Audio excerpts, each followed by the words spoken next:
नमः शिवाय। ओम नमः शिवाय।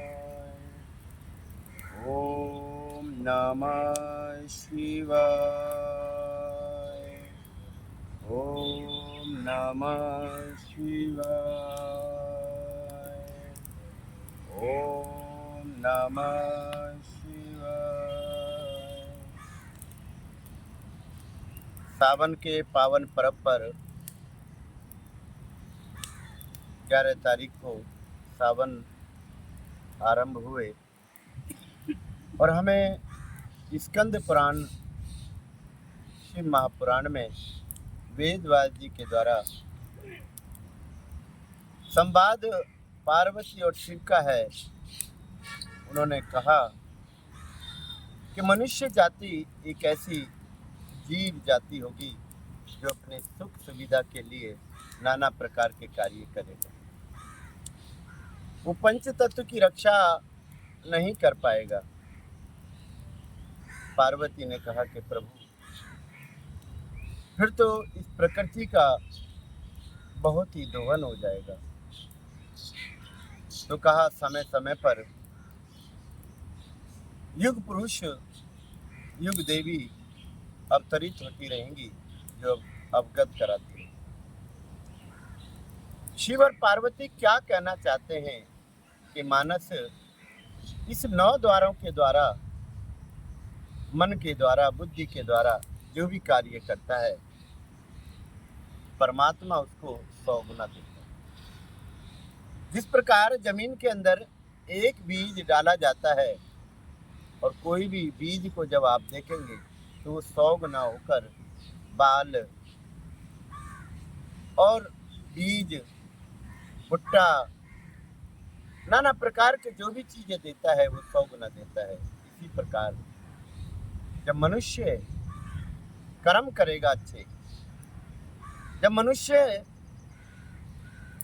प्रकृति को देना चालू कर देगा, बेजुबानों को देना चालू कर देगा और जल को स्वच्छ निर्मल अविरल रखेगा, अपने माता पिता, भाई बंधु, सखा, पूरे परिवार में सबके मन की पीड़ा को एक साथ रखेगा, वो हमेशा संपन्न रहेगा। उन्होंने कहा, पार्वती ने कहा ये कैसे पहचान होगी कि मनुष्य अच्छा कार्य कर रहा है।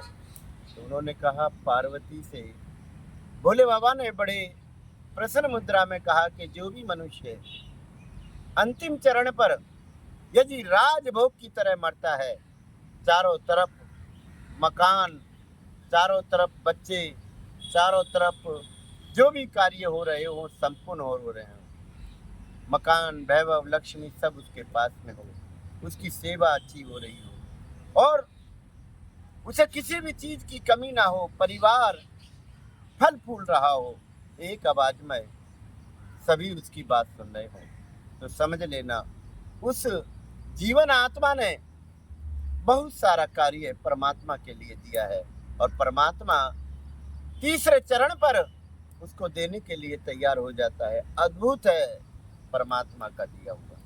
हम सबको उस परमात्मा का धन्यवाद करना चाहिए। परमात्मा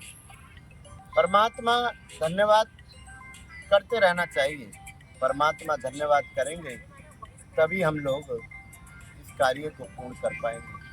मैं आपसे इसलिए कह रहा हूँ कि अगर वास्तव में परिवार को संगठित रखना है, परिवार को एक साथ रखना है, परिवार के साथ में रहना है, तो अपनों से मिलते रहिए, जुलते रहिए, यही सावन सिखाता है।